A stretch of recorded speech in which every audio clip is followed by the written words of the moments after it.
শাস্তি হোক, এটা জনমত নির্বিশেষে সবাই চাইছে।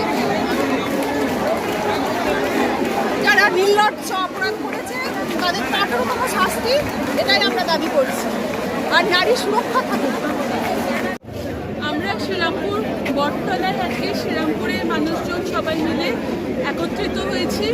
সব মহিলারা, সবাই, সব বাড়ির বড়রা, ছোটরা, সব মানুষেরা একসাথে মিলে, ছেলে মেয়ে নির্বিশেষে সবাই এসে পৌঁছেছে।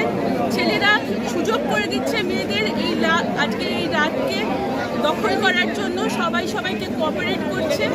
আমরা চাই আরজি করের যে নৃশংস ঘটনা ঘটেছে, আমি একজন ডাক্তার হিসেবে, একজন মহিলা হিসেবে এবং একজন মানুষ হিসেবে খুব লজ্জিত।